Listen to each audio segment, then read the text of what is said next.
On August 7th, the day of the assault on Guadalcanal, Second Lieutenant George P. Hunt, the 1st Marine Regiment's intelligence officer, was up early aboard the Barnett, eager to witness the invasion unfold. After a hearty breakfast, he went up on deck and got his first clear view of Guadalcanal. He was able to identify key features like Grassy Knoll and Lunga Point, and observed the initial bombardment from the cruiser's 8-inch guns and the aerial attacks from the SBD Dauntless dive bombers and Grumman Wildcats. The operation was proceeding as planned, with the 5th Marines landing first, followed by the 1st Marines from the Elliott, Macaulay and Barnett. As the morning progressed, 2nd Lieutenant Bill Wharf's 3rd Machine Gun Platoon on the Elliott prepared to go ashore. Wharf's platoon, including P-Seat Al Schmidt and P-Seat Jack Rivers, loaded their gear and descended into the Higgins boats. The scene was chaotic but organized, with men struggling to carry heavy equipment. 2nd Lieutenant Hugh Corrigan's platoon also readied themselves, their nerves taut as they awaited their turn. Leaping into the water, they made their way to the beach under the cover of the bombardment. Upon reaching the shore, the Marines quickly set up their positions. Al Schmid and his crew established their Browning machine gun on the beach, only to be moved further inshore shortly thereafter. Sid Phillips and Deacon Tatum, part of the mortar platoon, experienced a mix of tension and anticlimax as they hit the beach, and found some of their comrades already relaxing and opening coconuts. The landing was less contested than anticipated, with the Japanese defences seemingly subdued or absent. The command boat carrying Hunt and Colonel Cates arrived on the beach and was met with no immediate opposition. They quickly moved to set up a command post in a coconut grove, and by 1100 hours the 2nd and 3rd Battalions of the 1st Marines had landed and begun their advance inland. The Marines' initial progress was smooth as they moved through coconut groves and kunai grass. However, once they entered the dense jungle, the physical strain and poor condition of the troops began to show. The battalion split into groups, and progress slowed significantly. The heat and difficulty of the terrain caused significant delays and problems, including the tragic loss of CP Jim McCutcheon, who was left behind and never found. The day marked the beginning of a crucial and grueling campaign as the Marines sought to secure Guadalcanal, setting the stage for a pivotal battle in the Pacific Theatre. On board the Barnett, 2nd Lieutenant George P. Hunt was up before dawn on Friday, August 7th. A rising star in the Corps, the Amherst graduate had turned 24 3 weeks earlier, and only 4 months out of his 7th Reserve Officers class at Quantico, he was already the 1st Marine Regiment's Intelligence Officer, R2, on the staff of Colonel Cates. After finishing his breakfast of steak and fried eggs, Hunt went up on deck and in the early light took his first look at Guadalcanal. He could make out what he believed was Grassy Knoll on the operation map, and Lunga Point, 2 key features of the operation in which he was participating, and identified the Lunga River flowing into the sea. As the sun began to rise, the 8-inch guns of the cruiser ahead of the Barnett roared, belching fire and black smoke, followed by shelling by other cruisers and destroyers in the column steaming down the north coast of the island. Then SBD Dauntless dive bombers and Grumman Wildcats from the carriers tore into Japanese defences. Hunt was pleased to see that Division Operation Order 742 was going according to plan so far. Next on the timetable was for the 5th Marines, less 1 battalion, at 0 hour, set at 0910, to head from the line of departure for landing on Beach Red, the 1,600-yard stretch of beach to the east of the Lunga designated as the landing site, followed 50 minutes later by his 1st Marines off the Elliott, Macaulay and Barnett. They would land in a column of battalions, with Lieutenant Colonel Pollock's 2nd Battalion in the lead, followed by Lieutenant Colonel McKelvey's 3rd Battalion, and finally Lieutenant Colonel Cresswell's 1st Battalion. Hunt himself, along with Colonel Cates and the regiment's headquarters company, would leave the Barnett with the 1st Battalion. "Get ready, boys!" 2nd Lieutenant Bill Wharf cried out to his 3rd machine gun platoon huddled together on the deck of the Elliott. The first waves carrying the riflemen of E, F and G companies had left the transport, and now it was the turn of his H company, weapons, to form part of the 4th wave. P-Seat Al Schmid, the 40-pound tube and water jacket of his .30 caliber heavy machine gun slung over his shoulder, lowered himself down the cargo net and jumped into the bobbing Higgins boat assigned to Wharf's machine gun platoon. Perfect Jack Rivers followed with the 54-pound tripod. Then the squad's other men passed the gun parts down, boxes of ammunition and steel carts following afterwards. Even more loaded down were H Company's mortarmen, struggling to get their tubes, bipods, base plates and shells over the side, while also lugging their rifles and backpacks as they worked their way down into ramp boats. Nearby, 2nd Lieutenant Hugh Corrigan's machine gun platoon was assembled and waiting the word to go when Gunny Sergeant James Blaylock bellowed, "First platoon over the side! Down the cargo nets!" PFC Robert Leckie, lugging his .30 caliber M1903 Springfield and Combat Pack, hung on the end of the cargo net, then jumped, managing to land in the Higgins boat before it rolled away. When the landing craft was loaded with its 37 occupants plus 3-man crew, the coxswain detached it from the Elliott and joined up with the other boats in the wave. To Leckie, the circling boats looked like monster water bugs on frolic. Crouching below the gunwales with his platoon buddies, he felt the boat swing slowly around to face the shore. Then its vibrations increased as the coxswain applied power, and it began its dash from the line of departure for the shore some 5,000 yards away, in a line of boats abreast. Praying, Leckie was sure that this was going to be his last act on Earth. After speeding over the water at 12 knots for some 12 minutes, Leckie's boat struck the shore, lurched, then came to a halt. Instantly, Leckie and the others were up and over the side. In Al Schmid's boat nearby, halted just short of the beach, Bill Wharf was the first man over. Jack Rivers jumped into water up to his chest and caught the tripod a squadmate tossed to him. He was followed by Al Schmid, holding the tube over his head as he waded to the beach. After sprinting to the spot assigned to them on the beachhead, Schmid, Rivers, squad leader CPL Leroy Diamond and the others flopped down in the sand, then got their Browning machine gun set up. But after only a few minutes, Wharf ordered them to move and set up further inshore. In the ramp boat carrying a section of H Company's mortar platoon, Sid Phillips endured the wisecracks of the platoon's comedians about enjoying the last few minutes of your life before the coxswain applied full power on the 225 horsepower diesel engine and joined the others in the dash to the beach. Looking over the side, Phillips developed a lump in his throat when he saw the American flags streaming out from the sterns of the boats that seemed to stretch to eternity. Bracing themselves as their boat slid up on the beach, Phillips, his buddy Deacon Tatum and the others charged out, ready to do or die, only to be greeted by riflemen of the first wave, laughing at us and opening coconuts. The ramp boat carrying PFC Les Clark's section of H Company's mortar platoon also beached itself near Phillips's boat. When the ramp was lowered, Clark and the others stormed ashore, crouching and dodging to avoid expected hostile fire. Splashing through knee-deep surf, Clark raced across the sandy beach with his comrades to a coconut grove, where they regrouped. After leaving the Macaulay with the 1st Marines 3rd Battalion, following the departure of the 2nd Battalion's men from the Elliott, 2nd Lieutenant William Holly White was also surprised when he jumped out of his command boat onto the beachhead with Lieutenant Colonel McKelvey. "Where are the Japanese?" the battalion intelligence officer wondered.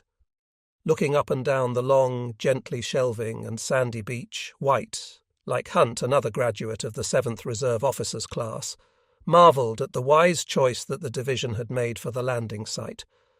Earlier, back on the Barnett, Hunt had been watching through his field glasses as boats from the Macaulay headed for the assembly area. It was now their turn to join the others. He descended below deck to the battalion's assembly area to find the men crowded together in their compartments, loaded down with combat packs, rifles, bayonets, cartridge belts, bandoliers, heavy and light machine guns, mortars, and automatic rifles. Hunt was appalled by their appearance. Faces paled by days of inactivity, of being cooped up in the hold, dripping perspiration from the heat. Wet with sweat, a stench emanating from their bodies, They were also under terrible nervous strain. One man screamed in hysterical gibberish, only to be cut off by another. "Shut the hell up, you crazy fool!"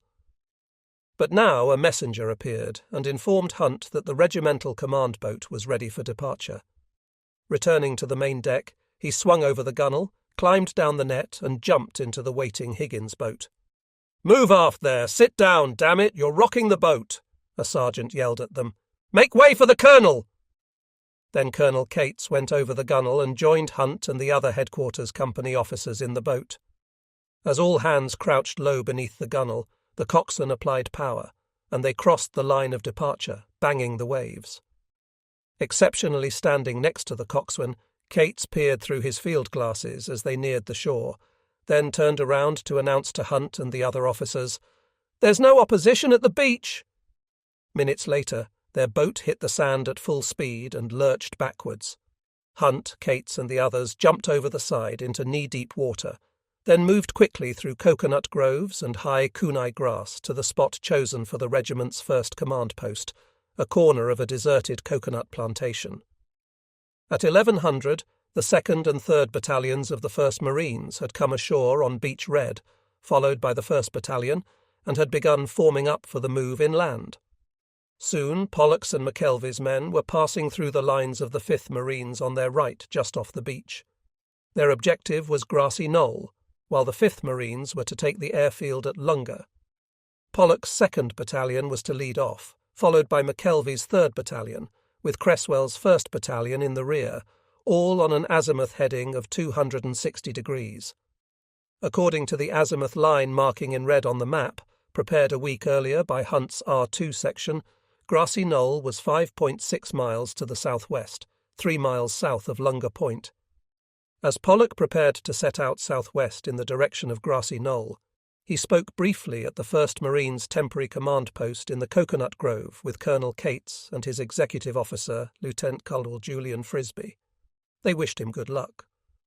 Cates and his regimental headquarters company would be moving forward about a mile to set up a new command post in the next Coconut Grove. Behind Pollock's battalion, the 3rd and 1st Battalions were echeloned in columns, ready to follow. After starting out at about 13:30, the 2nd Battalion found the going relatively easy in the beginning as it passed through coconut groves and then patches of tall kunai grass. But when the men entered the dense jungle some 2,500 yards from their starting point, hot and sweaty from the heat in the kunai grass, their poor physical condition began taking its toll. Control began breaking down. The battalion split into 2 groups, with part of battalion headquarters, E and F companies, and part of H Company in one group, and with G Company and the rest of H and headquarters companies in the other. It was taking the riflemen of F Company, cutting through the jungle with machetes, an hour to cover just half a mile. CPL Jim McCutcheon, off to the side, passed out and was left behind, never to be seen again. Still, F Company was going too fast for Bill Wharf's machine gun platoon in H Company, the men loaded down with their 30 caliber Browning heavies and ammunition carts. Unable to get direct footing as he tried to climb slippery slopes, Al Schmid would grab ropes tied to trees and pull himself up the incline, holding the machine gun tube in his left hand, a performance he had to repeat several times, never allowing the gun to touch the ankle-deep mud in the rainforest. Frustrated, Wharf sent his runner, PFC Harry McConville, to find the F Company CO, Captain John Howland, and tell him his platoon could not keep up with F Company's riflemen. In Hugh Corrigan's machine gun platoon, the men were still drenched with sweat after passing through the kunai patches. Robert Leckie and the others were experiencing thirst from the heat and the dehydrating effect of the jungle after having walked for over 3 hours. Suddenly, they encountered a swift-flowing stream. They plunged into the water, joined by Corrigan in a lapse of discipline. Despite their CO's warning that the water could be poisoned, they went ahead with the orgy, drinking, before rejoining the march. But having lost contact with F Company ahead, the 2 machine gun platoons were lost. Like Wharf, Corrigan didn't know where they were, though he did not want to admit it to the men. All Corrigan would reply when asked where they were heading was, "Grassy Knoll, up ahead, where the Japanese are." Behind and out of sight of the first group of the battalion, Sergeant Willis Accord, wielding a bayonet, and Sergeant René Bolduc, with a machete, were leading the men of G Company's weapons platoon as they hacked their way through the kunai grass that trapped fierce heat. After they exited the kunai and entered the dense jungle, the sweat streaming down their faces attracted all kinds of insects. Perfect John Joseph, his hands blistered and bleeding, cursed the order that prevented them from deviating the slightest from the damn azimuth that was supposed to lead them to Grassy Knoll. PFC Les Clark and the others of H Company's mortar platoon were also using machetes and bayonets to hack through the twisting vines and choking underbrush, impeding their progress. Giant trees overhead shut out the sun, but did not reduce the overwhelming humidity. Lugging the heavy 81mm mortars, shells, and ammunition carts made the going as exhausting as the machine gun platoons had found it. By late afternoon, Clark, Sid Phillips, and the others in the H Company mortar platoon had reached the banks of the swift-flowing stream that Leckie and his comrades in Corrigan's machine gun platoon had encountered. It was too deep to ford, but 2 Amtraks, or landing vehicles tracked LVTs, had arrived carrying lumber for a makeshift bridge to span what Vandergrift's staff thought, according to their primitive map, was the Ilu River, but was actually the mislabeled Tanaru River. Bunched up like a herd of stupid cattle, the mortarmen watched while engineers lay single pieces of planks across the Amtraks from each side of the river, using the amphibious tractors as pontoons. They and others of the 2nd Battalion arriving at the location would spend the night on the east bank of the river and cross the following morning. Following some distance behind the 2nd group of the 2nd Battalion, 2nd Lieutenant Bayard Berghaus and his L Company, 3rd Battalion, had also been struggling through the jungle in a single line towards Grassy Knoll in the late afternoon. 2nd Lieutenant Gil Small was with L Company too, assigned to set up an observation post, OP, for fire support from the 11th Marines Y Battery. I Company was ahead of them and K Company behind. After landing on Beach Red that morning with the rest of the 1st Battalion, C Company's commanding officer, newly promoted Captain Nikolai Stevenson, had been ordered by the battalion's CO, Lieutenant Colonel Cresswell, to move his company inland 200 yards. That put his men in the thick kunai grass, where they awaited further orders. But only in the late afternoon did new orders come through. Push on to the adjoining jungle. Trudging on in single file, they had bumped into an unknown group, Putnam's K Company, bringing up the rear of the 3rd Battalion. When word was passed to Stevenson that the rest of the 1st Battalion was ahead of his C Company, he decided to try to catch up with the others. But just after his men had managed to work their way past K Company on the narrow and slippery foot trail cut by those ahead of them, darkness suddenly descended. Then came the command to halt. It was too dark to see in the jungle. The men prepared to spend the night on the ground next to each other, I and C Companies in front of K Company and behind L Company. It was 1600 before Major General Vandergrift and his operations officer, Lieutenant Colonel Jerry Thomas, had come ashore at Red Beach and headed for the division's advanced command post, which Vandergrift's Chief of Staff, Colonel W. Capers James, and his assistant operations officer, Lieutenant Colonel Merrill Bill Twining, had set up 100 yards inland earlier in the day. Concerned about the progress being made by his 1st and 5th regiments, Vandergrift set out on foot to investigate the situation firsthand, accompanied only by his orderly. When they reached the command post of the 1st Marines, Vandergrift and Thomas learned that Colonel Cates's battalions were evidently bogged down in the immense rainforest while heading for Grassy Knoll. Although Cates had no news from their commanders, the radios were not working. But Vandergrift had earlier realized by observation from his flagship Macaulay that their objective, Grassy Knoll, was much further away than their Australian advisor had indicated on the rough map that served as their guide.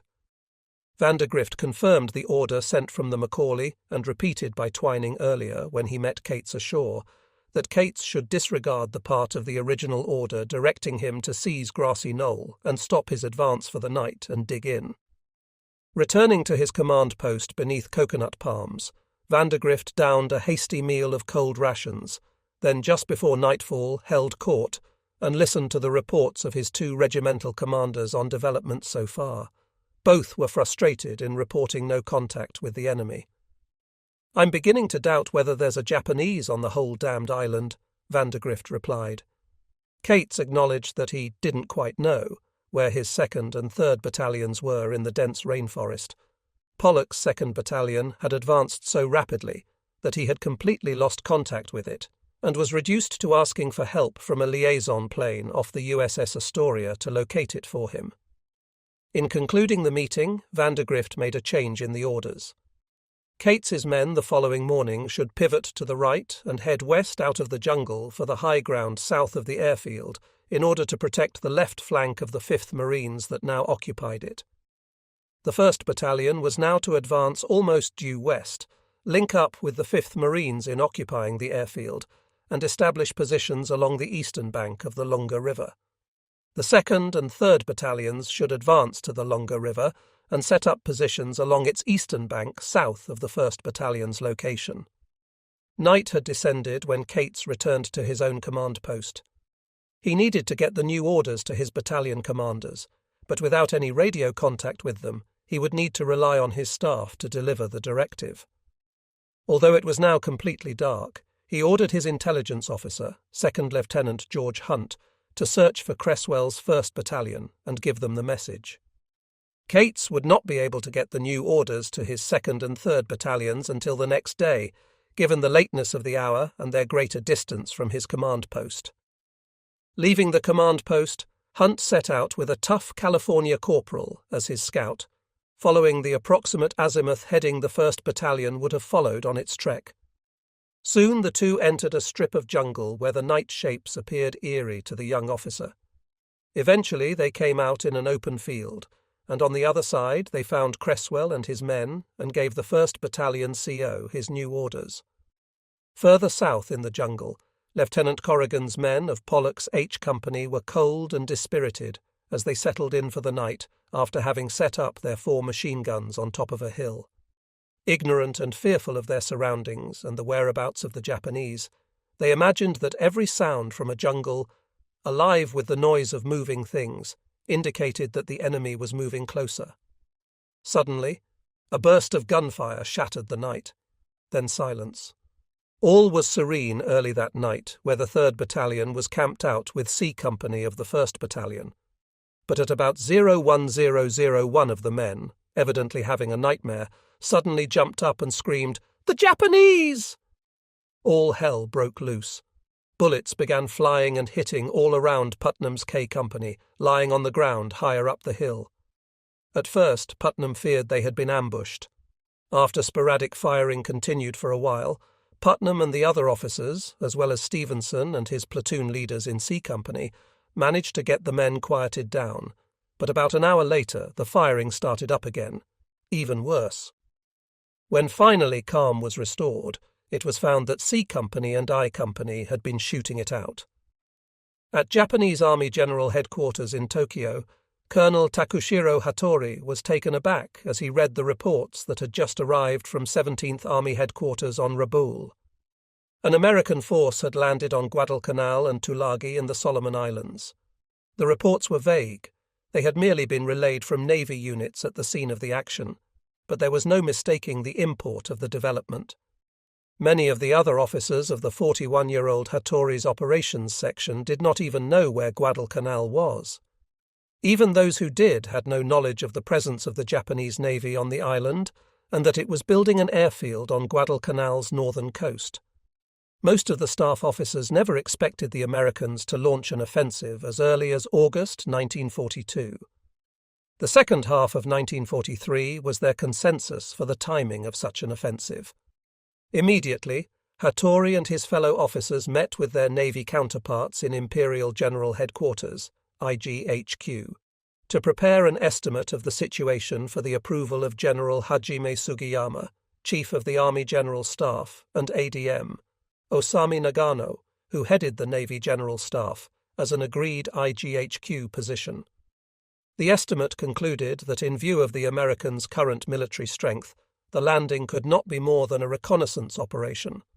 However, even if it were a counter-offensive, it would not be difficult for the Japanese Army and Navy to recapture Guadalcanal and Tulagi, because at this early stage, American preparations for mounting a counter-offensive would not yet be complete. Nevertheless, since American use of the airfield would seriously affect our future operations, an operation to recapture the island must be launched immediately. At dawn on Saturday, August 8th, Robert Leckie and the others in Corrigan's H Company platoon discovered the consequences of the gunfire they'd heard the night before. The medical corpsman from battalion headquarters in their group, HA2C William F. Buckman, had been shot and killed by his own men. Evidently, he had botched calling out the password that night and had been shot by the sentry who challenged him when he returned from relieving himself in the jungle. After scraping a hole with their entrenching tools, his comrades sadly lowered him into the primitive grave. Dawn at the bivouac site of the 3rd Battalion revealed a similar tragedy. The previous night's exchange of fire between I Company and C Company had resulted in the deaths of 2 Marines, including C Company's PFC, Oscar J. Grover. 2 were wounded, including C Company's PVT James F. Crotty, as 2nd Lieutenant Bill Sager and his K Company platoon early that morning passed in single file through where C Company had slept the night before in front of them. He was shocked to see the body of a Marine killed by friendly fire, covered with neither a blanket nor a poncho. Someone told him that the dead Marine was from C Company, and he'd been shot not more than 20-30 feet in front of where Gunny Sergeant Robert Brooks and I had been sleeping, Sager reflected. Reluctantly, C Company Commander Nick Stevenson had decided to leave Grover's body behind as he set out anew at daylight for the longer river. He had no stretchers with him, and his men were too weakened from the trek and loaded down to carry a body. He would arrange for medics to return to the site with a stretcher to bring Grover's remains to their next fixed position. By early morning, Stevenson had led C Company out of the jungle, only to encounter yet another field of kunai grass, where he formed his men into a skirmish line at its edge. But as they moved through the high grass, heading in the direction of the airfield they were ordered to occupy, they spotted the tops of steel helmets and heard the click of rifle bolts, coupled with cries of, "Who goes there?" Stevenson's men approached warily. It was with relief they discovered that the challenge emanated from men of D Company, also heading west to 1st Battalion's new objective. Minutes, possibly seconds, had kept us from repeating in broad daylight last night's tragedy, Stevenson realized. Camped out further south on the eastern bank of what apparently was the real Tanaru River, H Company's Deacon Tatum felt fine as he arose that morning. His 2nd Battalion group had not experienced any promiscuous firing the night before, but there was a lot of confusion as they prepared to cross over on the makeshift bridge the engineers had erected. At 0800, the mortar platoon men in single file nervously put their feet on the narrow planks, which bounced and jiggled as they made their way over the river. Phillips was wondering what he would do if he should fall off the bridge into the water. Safely on the other side, the 2nd Battalion group entered a grassy field, and after progressing some 800 yards once more entered the jungle some 2,800 yards south of the airfield, still on a heading to grassy knoll. Reaching another narrow river, actually the upper reaches of the Ilu, they managed to ford it by 10:30 and continued on.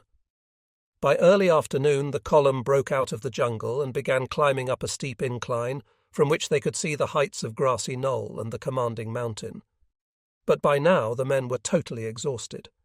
The grade was too difficult for the mortarmen to get their loaded ammo carts over it, so they had unloaded the 81mm shells and carried them instead, a cloverleaf of 4 shells over each shoulder, and abandoned the carts. All along the way, Persit Jim Donahue was upset as he watched many of the men in the column discarding their combat packs, rifles, mess gear, and everything imaginable in their effort to keep going. Lieutenant Corrigan's H Company platoon was squirming up the side of hills like a sand crab, then sliding down the reverse slopes. The gunners cursed weakly as the tripods banged against the back of their heads. Once again, Bill Wharf's platoon nearby realized they were lost in the jungle and turned back to the Tanaru. To hell with the Japanese, Wharf thought, as he plunged into the river with his exhausted and frustrated men, then sat on its bank to have a lunch of their rations. The men of McKelvey's 3rd Battalion had also reached their limits after crossing the Tenaroo. Climbing up and down ridges, Putnam's K Company was discarding gear, ponchos, mosquito nets, pogie bait and clothes, leaving a trail of litter behind them as they struggled on, like the men of the 2nd Battalion able to move forward at a rate of only 1/3 of a mile an hour. The number of heat prostration cases was mounting too. There wasn't a salt pill on the island Putnam could offer his men. It was 13:20 when L Company's 2nd Lieutenant Bayard Berghaus and the other men of the battalion were distracted by a sight overhead.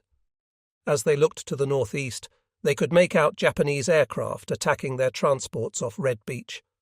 One of the transports had been hit and was sending up smoke and fire. At the head of the first group of his 2nd Battalion, Lieutenant Colonel Pollock was also watching. The transport had suddenly burst into flames and smoke. "It's probably our ship, the Elliot," he cynically joked with the others around him. He knew that if his supposition were correct, all the battalion's gear on the Elliot would be lost. Only high-priority items would have been unloaded by then: weapons, ammunition, combat packs. When he had come ashore the day before, Pollock had only one pair of socks and one suit of underwear with him. Trudging through the jungle, he had developed blisters on his feet due to wearing hunting boots and heavy socks. He could now barely walk. But the lack of ability to communicate with regimental headquarters bothered him more than his personal situation. He had only the hand-cranked 2-man field radios with him and couldn't talk from one side of the tree to the other with them, he complained. The day before, he had no other choice but to send a runner to Cates's command post, but the runner had not come back to him with any reply to his message.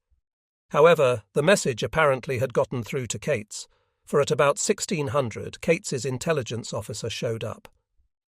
After having set out that morning to give Pollock the new plan, 2nd Lieutenant George Hunt had found the colonel in the jungle some 2,300 yards due south of the airfield.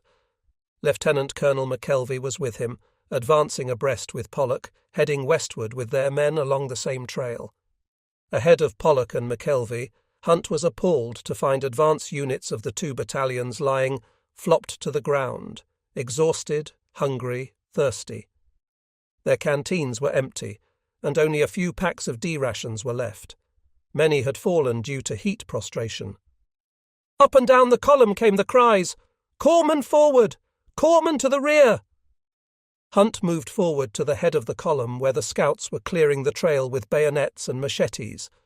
He found that they had cut to the edge of a steep knoll and were now lying on the ground, smoking as they rested. One of them had climbed to the top of the knoll to take a look. He thought he had heard water. Hunt looked up at him and saw him gesticulating wildly, then screaming, "A river! Water!" The word spread through the column like wildfire. Doubling back 300 yards, Hunt rejoined Pollock and McKelvey, both dripping perspiration, their khaki shirts soaked through, and told them about the river up ahead. The 2 battalion commanders were not sure what river it was. Was it the Lunga? Pollock wondered. McKelvey had been expecting to meet it ever since the day before. When standing on the tough, red-earthed ridges, Hunt had made out the airfield in front of them and figured it was indeed the Lunga. At the same hour that Hunt had found Pollock and McKelvey, to the north, Stevenson and his C Company men in assault formation had emerged from the jungle and raced across cleared land to approach their objective, the partially completed airfield. As darkness began to descend, they halted on the east bank of the Lunga, just southwest of the edge of the airfield. Earlier they had been fired on by what they assumed was a small group of Japanese, but Lieutenant Robert Fowler's weapons platoon had fired back with their .30 caliber light machine guns and had repelled them. Men of Captain Charlie Brush's A Company had earlier reached the airfield and by 1600 had occupied it. They also had encountered Japanese resistance just before occupying the field. Pursuit James Gorman and others in Vic Valente's 2nd platoon had spotted 8 men in the jungle and had taken them by surprise, but those prisoners and others captured around the airfield turned out to be unarmed labourers, scared out of their wits. Brush turned them over to the 1st Battalion's command post for transport to Division D2, Intelligence. To the south, as darkness set in, the men of the 2nd and 3rd Battalions spread themselves out on the ground for the night. They were on the east bank of the upper Lunga River, with woods all around with huge trees, some 4,500 yards south of the airfield. K Company's Captain Putnam was appalled to see some 1,600 men jammed together in a 300-yard area. The scene in the early hours of August 9th was one of tense anticipation and exhaustion. The Marines, drenched and worn out, had been awakened by the sounds of intense naval combat. The illumination of the sky by flares and the heavy artillery fire that followed indicated a fierce sea battle was underway. The constant bombardment and shaking ground were unsettling, with the uncertainty about the outcome adding to their anxiety. By morning, the Marines were still soaking wet and physically drained from the relentless march and sleep on the damp ground.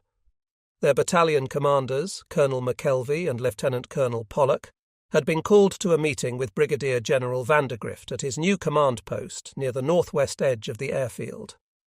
At the briefing, Vandergrift conveyed the grim news about the previous night's naval engagement. The sight of damaged survivors and the retreat of the carriers and transports suggested a dire situation. The Marines would have to adapt quickly. Their supplies were incomplete, and the remaining equipment was to be left behind. Vandergrift's message was clear. While the situation was challenging, the Marines had faced adversity before and would continue to do so. Lieutenant Colonel Jerry Thomas followed with operational orders. The Marines were to establish a defensive line, finish the airfield construction, and relocate supplies from the beach. They had to prepare for potential Japanese landings now that the waters off the north coast were under enemy control. The 5th Marines were to defend the area west of the Lunga River, while the 1st Marines would cover the coast to the east. For McKelvey's 3rd Battalion and Pollock's 2nd Battalion, specific tasks were outlined in Operations Order 5, 42. Pollock's battalion was to protect the eastern sector, covering the area from the mouth of the Tanaru River to the east branch of the Lunga. McKelvey's battalion was assigned the western sector, extending to the Lunga, coordinating with the 5th Marines on their flank. The Marines faced a daunting challenge with their depleted resources and uncertain support, but their resolve to hold their ground and secure the beachhead was unwavering. Cates also assigned the CO of the Special Weapons Battalion, Major Robert Lucky, to be in charge of the reserve. In addition to his headquarters battery of the battalion, he was given the 75 mm gun platoon of the 1st Marines Weapons Company, along with the 1st Marines Headquarters and Service Company, the 2nd Platoon of its D Company, and a 75 mm gun platoon from the 11th Marines. These units were to be prepared to counterattack in support of the 2nd and 3rd Battalions and establish outposts covering the entire Tanaru sector. And what orders for Cresswell's 1st Battalion? It was to move into a defensive position in Division Reserve in the vicinity of the Tanaru sector. Its C Company was ordered detached to a position in defence of the beachhead. On reporting back to their troops, Pollock and McKelvey briefed their junior officers and disseminated their new orders. They would not be setting up defences on the Lunga River as ordered the day before. To the men, it meant they would be pulling back to the beach and taking up positions extending from the Lunga to the mouth of the Tanaru, actually Alligator Creek. Pollock's battalion was now intact again. The 2nd group had now caught up with the 1st. As they set out with the 3rd Battalion, heading north to the beaches, they found traversing the hills really improbable after the rains of the night before. For Pursuit John Joseph and the rest of G Company wading down the Lunga, hugging the east bank, it was a miserable withdrawal, with many of the men on the verge of dropping out. Joseph was carrying the rifles of 2 of his buddies, Whitey McTurnan and Arthur Hiltz, both suffering from heat exhaustion. At about noon, they reached the plains area and spotted an Amtrak waiting for them. When Bob Leckie and the rest of H Company reached the LVT, they were handed water and sea rations that it had been carrying for the exhausted men, their mud-caked formless green twill adhering to their bodies. In Deacon Tatum's mortar platoon of H Company, 8 men had already fallen out. After eating their first meal since the evening before, they were off again. Lieutenant Colonel McKelvey came up in a jeep and told Putnam and the other company commanders of the 3rd Battalion that they and their men were to march to the beach, where guides would take them to their defensive positions. A depressing sight greeted the men of the 2 battalions when they finally reached the beach about 1500. Wrecked and smoking ships. H Company's mortar platoon arrived just as the cruiser Chicago was creeping slowly by just offshore, minus her bow, looking short and stubby. There were no intact ships to be seen. It was then that the men realized that the naval battle the night before had gone badly, and that their navy was now gone. As dusk began enveloping the area, the men of H Company plodded like zombies up the silent beach in darkness to their assigned defensive positions, dug shallow foxholes, and fell asleep. They were about 300 yards west of the mouth of the Tanaru, Alligator Creek. "No chow tonight," Deacon Tatum recorded in his diary. Captain Putnam's K Company had turned to the left with the rest of the 3rd Battalion to set up defensive positions on their section of the beach. They fully expected a Japanese attack. The men of L Company had passed by the airfield on their way north, heading for their bivouac area for the night on the beach. On the way, many had managed to procure bottles of Japanese beer left behind by the previous occupants of the airfield. Already at the airfield were men of the 1st Battalion. To First Sergeant Abe Felber of the 11th Marines, they appeared a hard and dirty-looking lot. They had carted off blankets, wine, 25 caliber bullets, paper money and coins, and other Japanese souvenirs. Captain Stevenson's C Company had only arrived at the airfield that morning, having spent the previous night in the jungle just beyond the western edge of the airstrip. They had been fired on earlier that morning by a Nambu light machine gun situated between the airstrip and their position. It was just after this engagement that a runner from 1st Battalion headquarters arrived with orders for them to shift to the east and take up a beach defensive position in reserve in the vicinity of the Tanaru, Alligator Creek. On board the Daifuku Maru, Lieutenant Genjiru Inui was practicing singing martial songs after dinner on August 9th, his second night out from Guam on the way to Truk. He and the others in the Ichiki Shitai had received the news about the Japanese Navy's smashing victory in the naval battle off Guadalcanal the night before. But they were still in the dark about their new combat assignment. But later that night, Colonel Ichiki received a cable from Imperial General Headquarters in Tokyo. "When you arrive at Truk, you will be under the command of Lieutenant General Hyakutake's 17th Army," it stipulated. Ichiki would have to wait until his detachment had arrived before obtaining information on what IGHQ and Hyakutake had in mind for him. On the morning of Sunday, August 10th, Lieutenant Colonel Pollock had everyone in his 2nd Battalion busy digging foxholes and gun emplacements in his subsector on the north coast, extending 2,000 yards west from the mouth of the Tanaru, actually Alligator Creek, to where it joined up with McKelvey's 3rd Battalion. He was emphasizing placement of H Company's 12 30 caliber heavy machine guns as the best means of repelling any Japanese landing from the sea, deploying the men of his 3 rifle companies, with their Springfield 03s and BRs, in foxholes along the line to protect the machine gun squads. Giving extra strength to his coast defense, to fire on any Japanese boats attempting to land on the beach, Pollock now had 12 37mm anti-tank guns and 6 50 caliber machine guns assigned to him from B Battery of the 1st Special Weapons Battalion. About 300 yards inland from the beach and 300 yards west of the mouth of Alligator Creek, Lieutenant Benson was emplacing the 4 81 mm mortars of his H Company mortar platoon in a line parallel to the beach.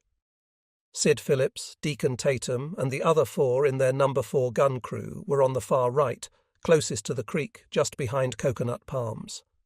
Lieutenant Bill Wharf had assigned the 2.30 caliber heavy machine guns of his platoon's 2nd section to support the stovepipers. Pollock had established his battalion command post about 200 yards west of Alligator Creek and 100 yards south of the beach, to the northeast of H Company's mortar platoon. To provide protection, Wharf had moved his 1st section of 2 machine guns to the site. The other two machine gun platoon leaders of H Company, Hugh Corrigan and Bob Malloy, had emplaced their 30 caliber weapons near the shoreline, where their men were digging shallow emplacements for the guns. To the west, in the 3rd Battalion's subsector, Bob Putnam's K Company was also digging that morning about 100 yards in from the beach and 600 yards east of the mouth of the Lunga. His 3rd Battalion could count on the support of the 75 pack howitzers of I Battery, 3rd Battalion, 11th Marines, clustered with the guns of G and H batteries to the south of Putnam's position. The battalion's headquarters battery was positioned in a coconut grove to the east of the airfield, just inside the jungle. Moving the heavy weapons to their assigned locations had been a slow process. Hauling them over the beach trail was the only possible transport for them. Lieutenant Col James Keating's 3rd Battalion, 11th Marines, had been assigned in direct support of Cates's 1st Marines, ready to fire in any direction in the regiment's defensive subsector. G Battery was to support Cresswell's 1st Battalion, H Battery was assigned to Pollock's 2nd Battalion, and I Battery was in support of McKelvey's 3rd Battalion. The forward observers of each of the 3 batteries were already with the battalions to which they had been assigned, including Gil Small with L Company, 3rd Battalion, and 2nd Lieutenant Nat Mewhinney with E Company, 2nd Battalion. They were ready to call in fire from the 75mm pack howitzers if and when needed. Up on the beach, the early afternoon digging efforts of the men of Pollock's and McKelvey's battalions were suddenly interrupted by yells of "Condition Red!" Looking up into the cloudless sky, Bob Leckie and others in H Company could make out twin-engined aircraft flying in a V high above them, about 20 to 23 of them. But unexpectedly, they did not drop bombs. Leckie and his comrades shouted and danced about in derision at the Japanese bombers as they departed. Pollock surmised that they were dropping food to the men of the construction battalions driven out of the airfield area by the Marines and now scattered inland. But the 3 Zeros escorting the bombers were more deadly in their intentions. Flying just some 700 feet high, they fired on Deacon Tatum and his H Company comrades, but hit no one. At the airfield to the south, other Zeros flying as low as 50 feet above the coconut palms strafed the men of the 1st Engineer Battalion working on the runway. Excited as they were by the raid, Leckie and others in his squad were simply delirious that day when they discovered a log and thatch warehouse west of their position piled to the brim with quarts of Japanese beer and balloon-like flasks of Japanese sake. There was food there too, huge tins of flour and rice and smaller cans of fish heads, but Leckie's buddies went for the alcohol instead, pushing rickshaws piled high with their loot back to their position. However, Deacon Tatum, a teetotaler, and his mortar platoon comrades hauled off food instead. Enough chow to last a lifetime, as well as bedding rolls to make for a more comfortable sleep. McKelvey's 3rd Battalion had made the discovery too.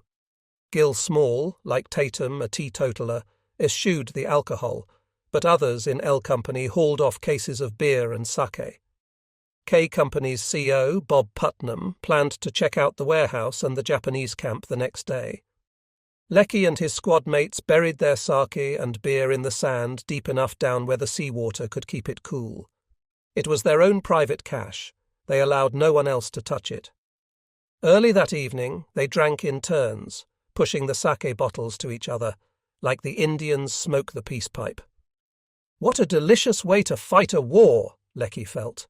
They were getting gloriously drunk, and they figured their supply would last them for a week.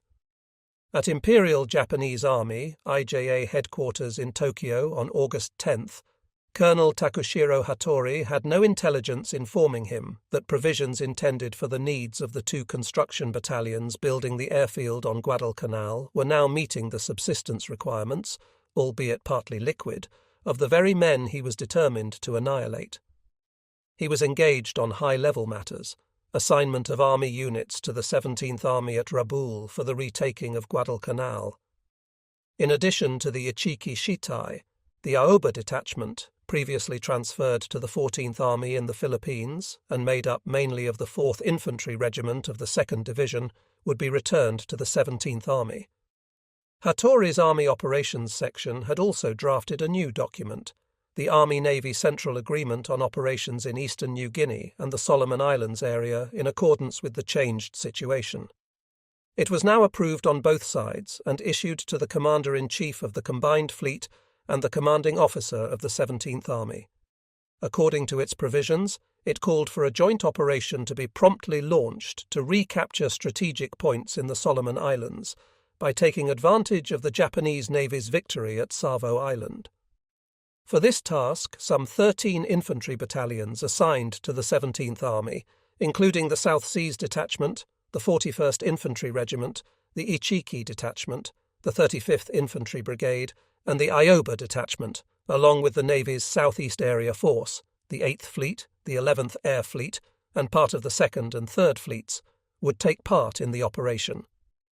Those units of the 17th Army that were ready to depart immediately, in effect only the Ichiki Shitai, were to cooperate with the Navy to destroy enemy forces on Guadalcanal and recapture strategic points, especially the airfield. Efforts were also to be made to recapture Tulagi too as soon as possible. In addition, the earlier planned operation to seize Port Moresby in New Guinea would also be carried out simultaneously with that in the Solomon Islands. After a nocturnal drinking bout with his H Company squad, PFC Robert Leckie collapsed into his shallow dirt foxhole on the evening of Monday, August 10th. But at about 2000, his serenity was interrupted by the sound of insects flying over his chest. Half awake, he realized that the insects were actually bullets being fired from the rear. The Japanese must have gotten behind us, he figured. Then he dropped off again in his sake-induced slumber. Over at the command post of his 1st Regiment, a sober 2nd Lieutenant George Hunt was also awakened by the sound of bullets and the sight of bright tracers flying through the coconut palms around him. Transfixed, he listened to the heavy banging of .50 caliber machine guns and the deep staccato of the .30s. Have the Japanese attacked us in force? He wondered. Behind Hunt, at his command post in the 2nd Battalion area, Lieutenant Colonel Pollock and his communications officer, 1st Lieutenant Bill Ward, were pinned down on the ground next to the boards that served as their beds. Only a can of raisins served to protect them from the tracers that were flying around. They could hear everyone in the vicinity yelling, "Hallelujah!" the password for the day, and shooting. At dawn, after the sleepless night, a check showed that miraculously no one had been killed or even wounded. But what had happened? Regimental Intelligence Officer Hunt concluded that Marines in the southern defense perimeter had opened fire on what they believed was a Japanese patrol in the middle of the field to the north of them, but inadvertently were shooting into Marines on the north edge of the field, who in turn were firing back. It was an absurd situation, he felt. Sergeant George Dennis in the 1st Battalion's D Company also felt the Japanese were responsible for the dreadful night.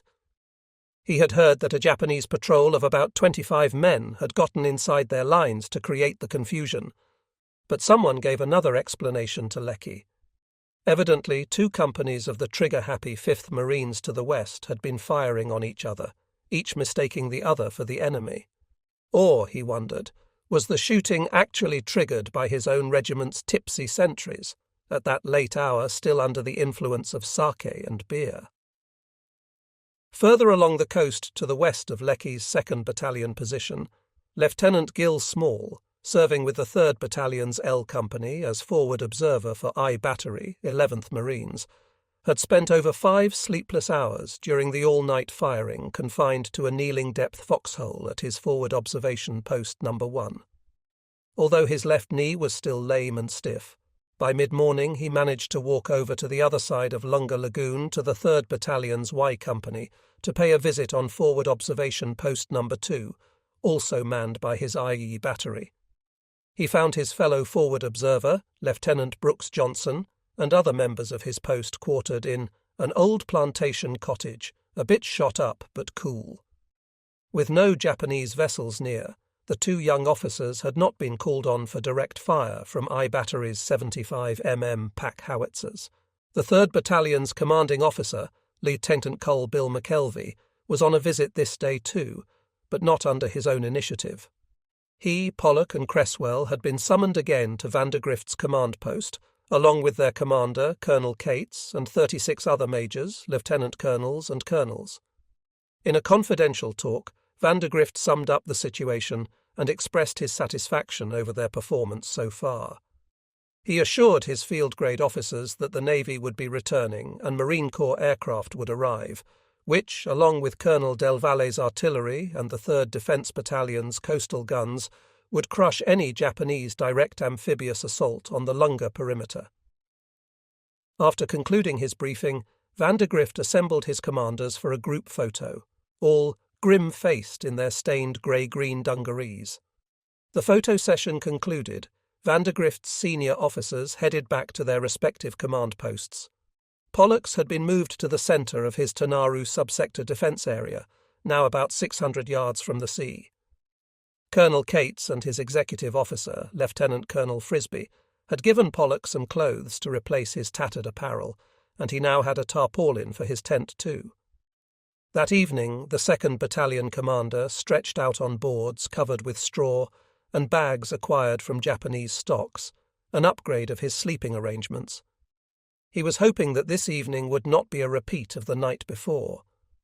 Colonel Cates had issued strict orders that no one was to fire a shot. If any Japanese approached the regiment's men, the Marines were to use their bayonets instead of their rifles or machine guns. Although Pollock was anticipating a restful sleep this night, it was not to be. At 0520, before daylight, he was rudely awakened by the explosion of a heavy shell that landed just 50 yards to the rear of his command post. Fortunately, it did not cause any damage, except to his nerves.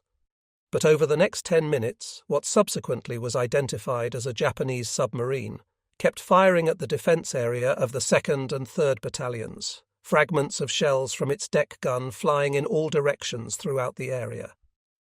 In the 3rd Battalion area to the west of Pollock's command post, the heavy gunfire had also awakened Gil Small at his forward observation post with L Company. Was it one of the 75 mm pack howitzers firing, or what? He wondered. He could see flashes in 3 distinct places to his north.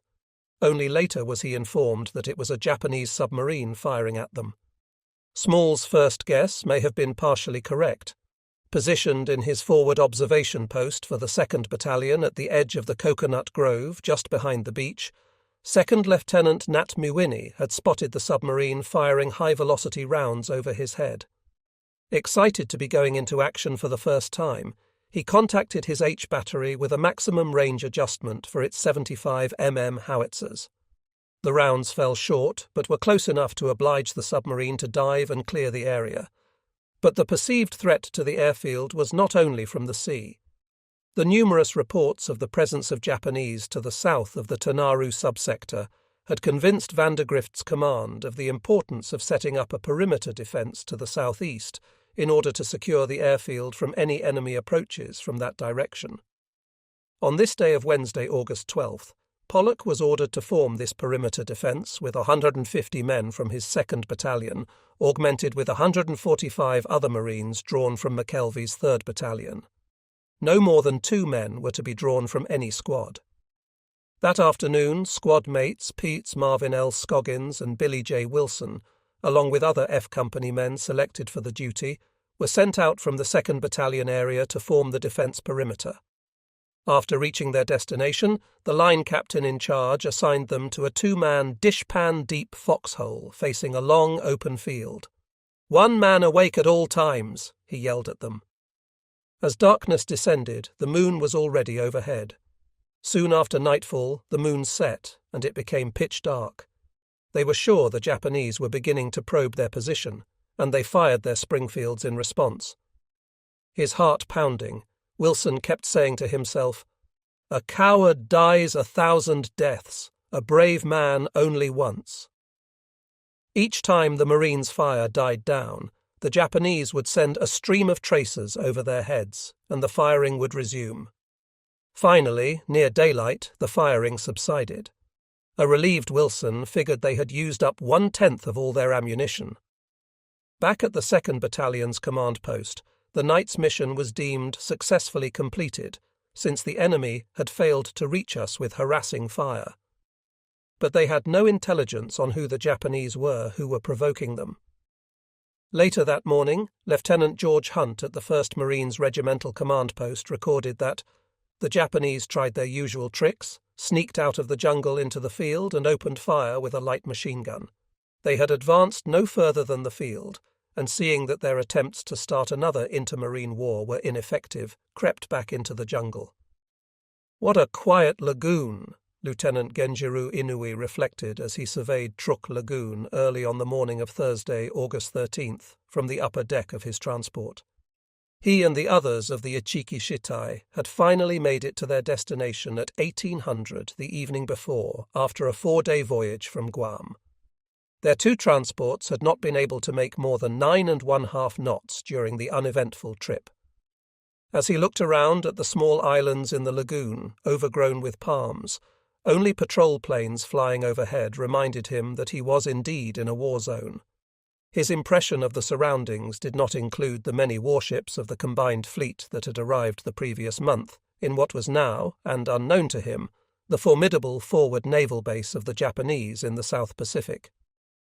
At Rabaul, 690 miles to the south, staff officers of 17th Army Headquarters this morning were still trying to decide on the second day of deliberations how the combat order to the Ichiki Shitai should be framed. Disagreement on the size of the American force on Guadalcanal was causing the delay in issuing the order. The day before, a senior naval staff officer of Rabaul's 8th Base Force, after having observed Lunga Point from 10,000 feet in a Mitsubishi G4M1 twin-engine bomber, and noting few Marines around the airfield and only a few ships in the water, had concluded that the main body of the Marines had been withdrawn from the island.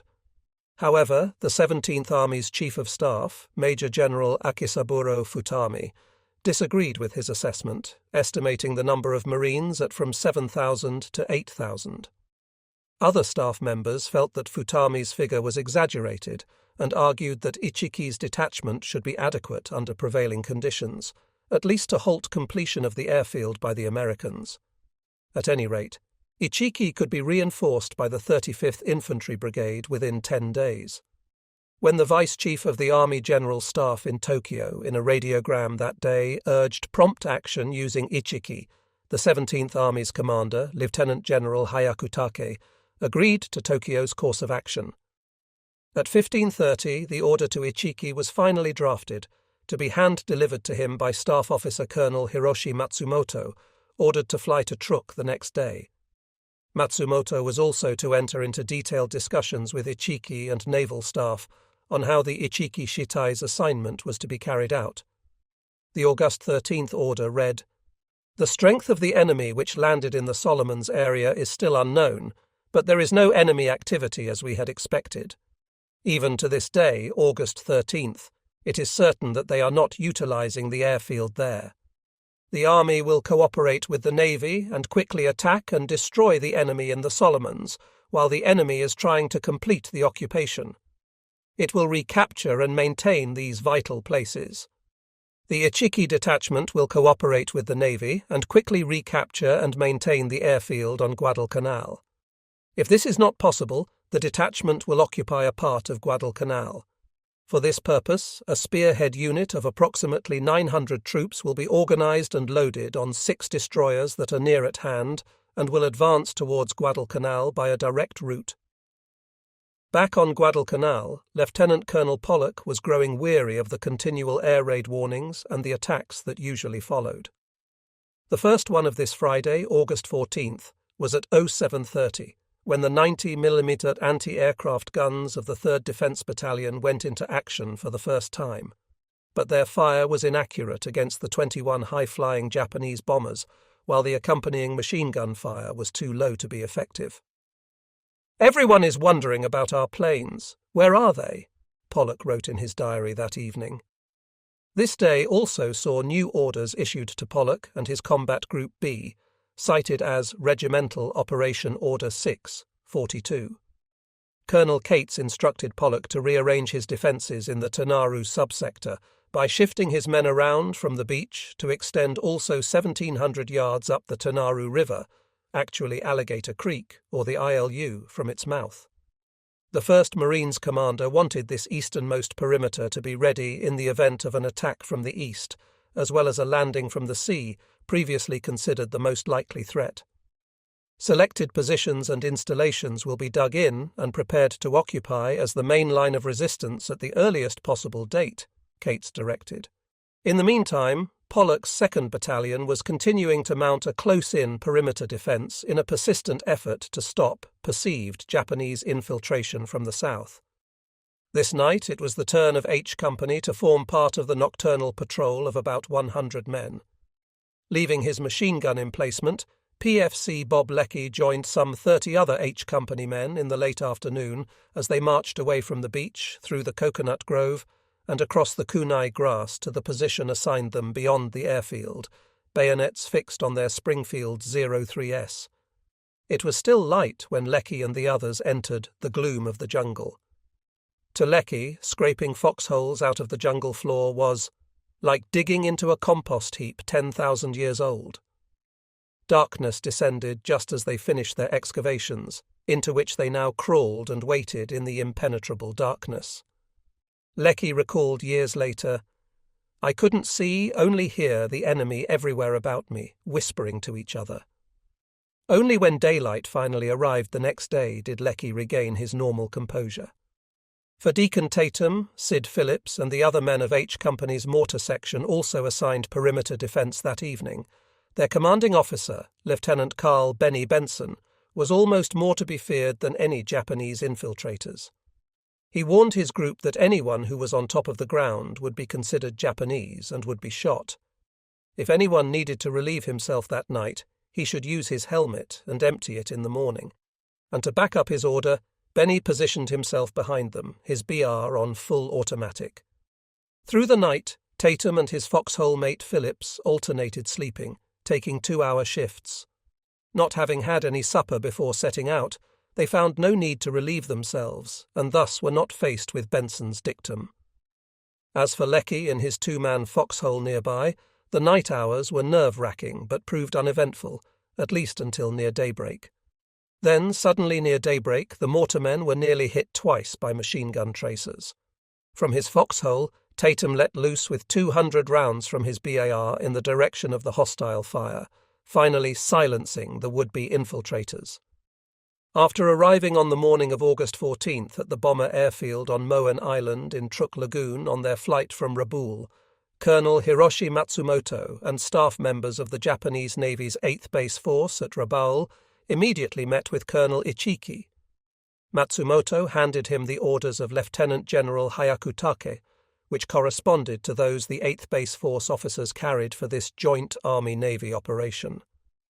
Although Hyakutake's orders indicated uncertainty about the number of Marines on Guadalcanal that Ichiki would encounter, Matsumoto told him that their activity had not been vigorous since landing, and that they might actually be withdrawing to Tulagi. On the other hand, the Americans might be at division strength of 10,000, in which case Ichiki should await reinforcements before launching an attack, as per Hyakutake's order. In response to this assessment, Ichiki exuded supreme self-confidence. "Don't worry, we can take the airfield. May I retake Tulagi too?" Taken aback by Ichiki's brashness, Matsumoto politely told him to wait until Major General Kiyotaki Kawaguchi and his 35th Brigade arrived to join him. Although Matsumoto didn't hint it to Ichiki, 17th Army Headquarters was skeptical that Ichiki's detachment alone could recapture the airfield. To Matsumoto, it was clear that Ichiki intended to attack using only the 900 men of his spearhead unit that he'd been ordered to form by Hyakutake. The order did not spell out whether Ichiki should launch his assault with this first echelon force only, or wait until the arrival of his second echelon before attacking. Left to his own decision, Ichiki was opting for the first course of action.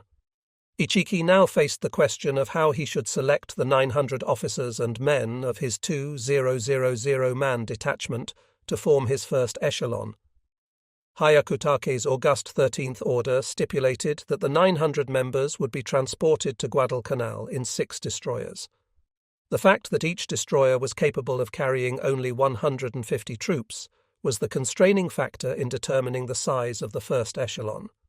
Ordering destroyers as the means of transport automatically eliminated the 3 units of Ichiki's detachment, equipped with 75 mm howitzers or 37 mm anti-tank guns, the Regimental Gun Company, 152 officers and men, the Rapid Fire Gun Company, 140 officers and men, and the 8th Independent Anti-Tank Gun Company, 136 officers and men, since the destroyers had neither the means to transport nor to offload such weapons.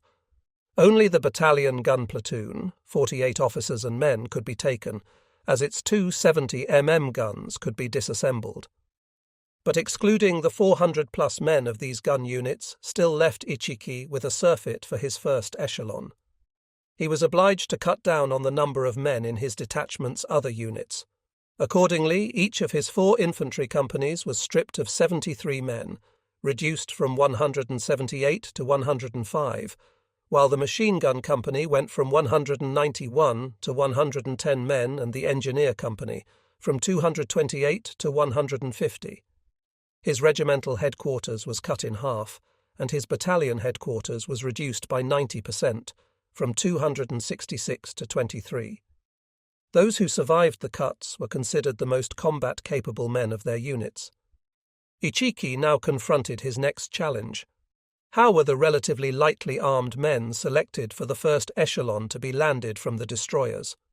2 of them, the Arashi and the Hagikaze, were already at Truk, having escorted the Daifuku Maru and Boston Maru from Guam, while 3 others, the Tanikaze, Hamakaze, and Urukaze, were due in this day. Landing from a large transport was easy, but the army had no experience in landing troops from a destroyer. The detachment's engineer company had brought 36 small, motorless, folding landing boats with it on the transports. This would be an adequate number to land his 900 troops, Ichiki felt. Motorboats carried on the destroyers could tow such troop-laden boats to shore, he figured. Practices carried out later in the day confirmed that this landing method would work. A motorboat from each destroyer would pull 3 of these collapsible boats joined together to the reef, from where the men on board would row the boats onto the shore and disembark. To Lieutenant Genjiro Inui, it was really thrilling to hear of the arrangements made to land the echelon in high-speed destroyers. This will be how landing operations are carried out in the future, he thought. But the other 4 officers in his 8th Independent Anti-Tank Gun Company did not share his enthusiasm. They were bitterly disappointed to learn that they would not be going out with the first echelon. There was disappointing news the following morning for the men of Lieutenant Colonel Pollock's 2nd Battalion on Guadalcanal, too, although it affected their stomachs rather than any combat aspirations they might have. They were being put on battalion mess from that day. The day before, Pollock's executive officer, Major William Chalfant III, had driven his jeep through the coconut palm area of their beach defences and stopped at the location of the mess of each of the battalion's squads to commandeer the food supplies they had built up the past 4 days. "Our brief escape from battalion authority was ended," Bob Leckie lamented, but Chalfant found little food to haul off to add to the stock of the newly established battalion mess, which mainly consisted of rice captured from an abandoned Japanese warehouse. Lined up at the pyramidal tent pitched 200 yards back of the beach, Leckie, Tatum, and the other men of H Company glumly downed their tasteless and unsatisfying breakfast that morning from wooden Japanese bowls. It was the first of twice-daily meals of rice they would be served from then on, with the second repast set to be dished out for supper. "Reckon we will starve now," Tatum figured. The new feeding regime was ill-timed, the men felt. They were going to need a higher calorie intake for the heavy physical exertion required of them to carry out the new assignment awaiting them that morning. At 10:50, Pollock received an order from Vandergrift's division headquarters, backing up Cates's order of the day before. The 2nd Battalion was to shift its dug-in positions and extend its defences 1,700 yards from the mouth of the Tanaru, Alligator Creek, up its west bank, while the 1st Battalion was to lengthen the defence line a further 1,500 yards south. "This new task will have priority over further work on beach defences," Vandergrift emphasised. Pollock was to report progress to division headquarters at 1900 each day. The new emphasis on building up a defence line on the Marines' eastern perimeter along the Tanaru was apparently triggered by a message from Rear Admiral Turner the day before that warned Vandergrift that the Japanese were planning an attack in force on the perimeter. The message gained credence when the district officer Martin Clemens reported to Vandergrift's command post the same day that he had received news of the presence of a Japanese radio station near Taivu, 19 miles east of the mouth of the Tanaru. Similar news had been picked up by a 1st Battalion patrol sent out on the morning of August 12th to provide security for engineers who had been ordered to carry out a survey for a possible new airfield in the Tetere area 10 miles to the east. When Captain Charlie Brush, the A Company commander, the day before had called for volunteers to escort the engineers, his first platoon leader, 2nd Lieutenant John Yakim, had volunteered himself and his men. They were to be accompanied by 2 Australian surveyors, as well as the 1st Battalion's intelligence officer, 2nd Lieutenant Irving Perry Perrine. A day into the patrol, as they passed through Tetere, a Catholic priest told Yakim and Perrine of rumours of a Japanese force further east along the coast. In view of the significance of the account, and with the survey mission's work completed, Yakim decided to shorten the scheduled 3-day patrol and return to the perimeter to report the disturbing news. Meeting with Brush as night descended on August 13th, the highly regarded Yakim told his commanding officer that he was prepared to return to the area with a larger body to verify the report should division headquarters deem it necessary to do so. But in the coastal area extending from the marine perimeter to Tetere, Lieutenant Perrine could report to Lieutenant Colonel Cresswell at the 1st Battalion's command post that there were no Japanese. At least in this quarter, Vandergrift's command now felt secure. On August 15th, the light cruiser Jintsu, accompanied by the destroyer Kagero, entered Truk Lagoon after 4 days steaming from Yokosuka on the mainland, joining the other Kagero-class destroyers Arashi, Hagikaze, Tanikaze, Hamakaze and Urukaze already anchored there. On board the Jintsu, his flagship, was Rear Admiral Raizo Tanaka. A veteran commander of destroyer squadrons, the 50-year-old Tanaka had received orders to rush to Truk, where he was to await further instructions. Just before reaching his destination, he had been designated by Combined Fleet Headquarters as commander of the Guadalcanal Reinforcement Force. With no new orders forthcoming, Tanaka spent the rest of the day supervising the loading of supplies on the Jintsu and Kagero. But as evening descended, he found that he had visitors. Colonel Hiroshi Matsumoto of 17th Army Headquarters and staff officers of Rabaul's 8th Naval Base Force had come aboard to meet him. Matsumoto showed Tanaka the order to Ichiki from Hyakutake, and the 8th Base officers handed him a detailed order from the 8th Fleet commander at Rabaul. Reading the 8th Fleet order, Tanaka was shocked. He was being ordered to transport the 900 soldiers of Ichiki's first echelon to Cape Taivu on Guadalcanal, leaving first thing the following morning.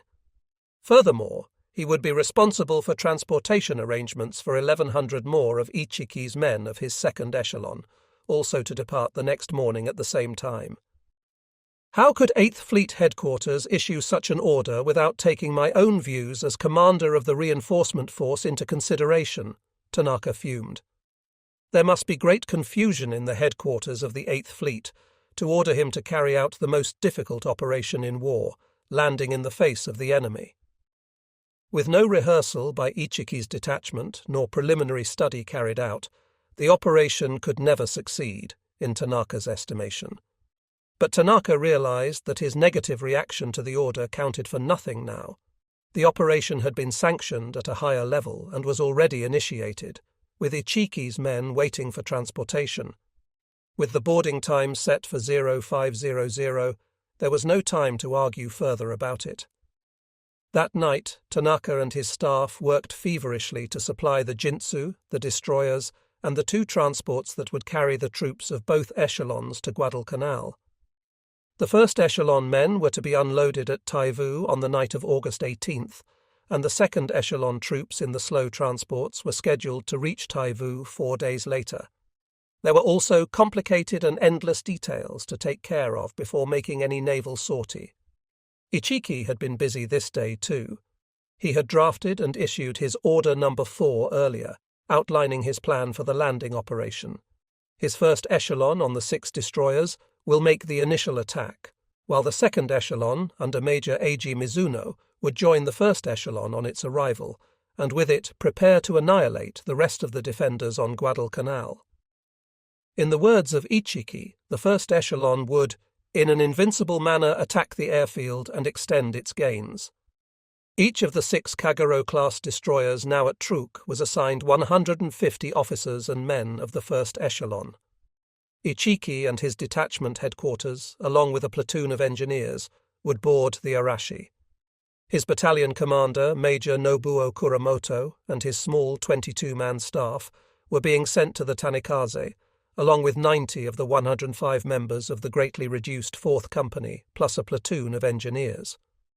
The 1st, 2nd and 3rd companies of 105 officers and men each, along with 20-man sections of the machine gun company, were to go to the Kagero, Urukaze and Hagikaze, respectively. The other 50 men of the machine gun company were listed against the Hamikaze, along with the 48 men of the battalion gun platoon with their 2 70mm guns.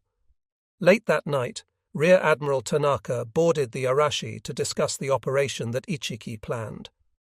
He knew Ichiki from the Midway operation, for which he had provided the destroyer escort.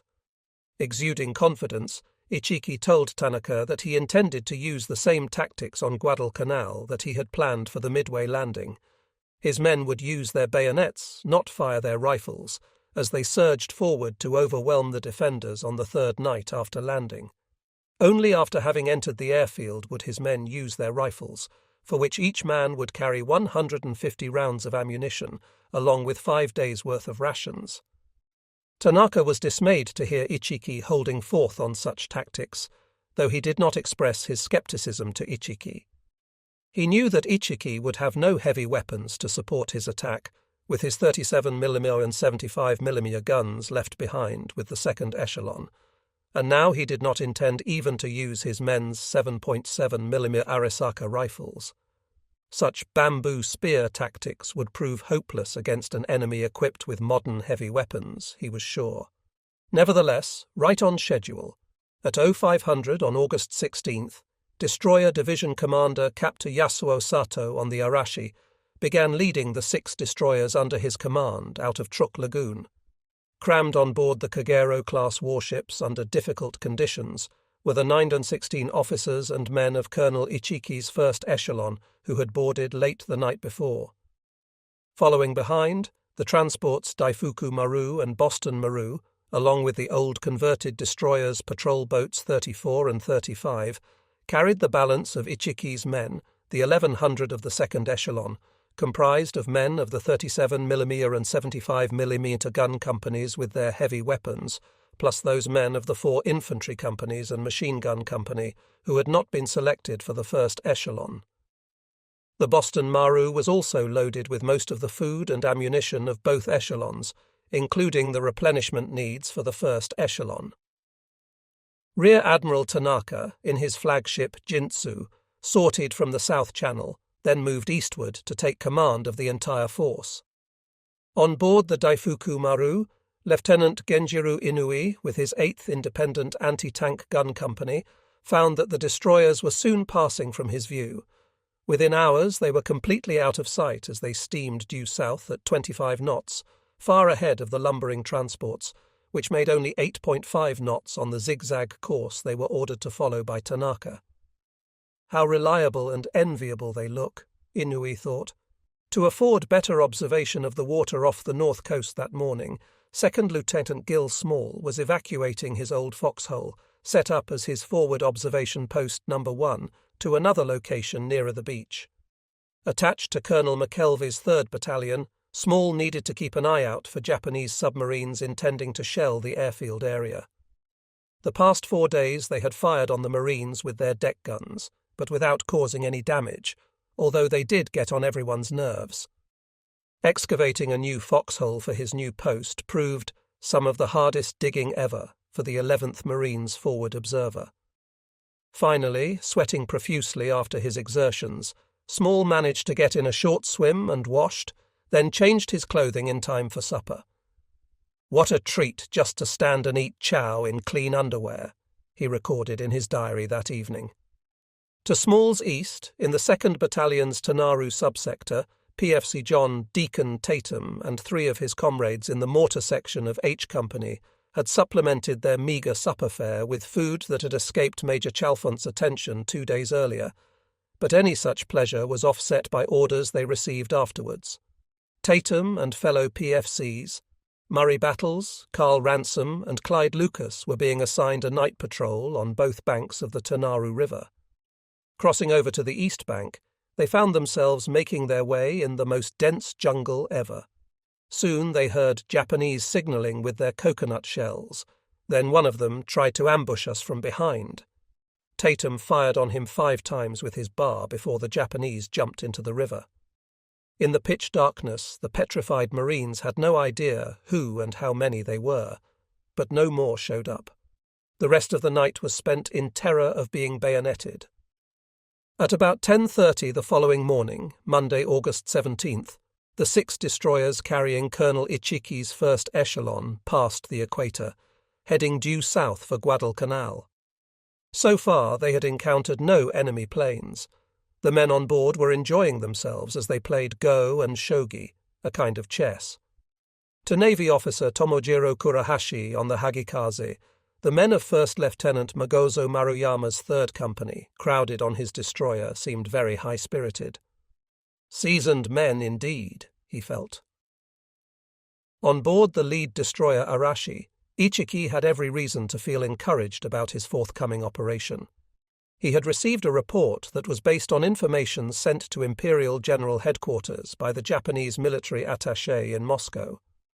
The August 15th message of the attaché cited sources that indicated that the enemy on Guadalcanal numbered only 2,000 and were apparently retiring toward Tulagi.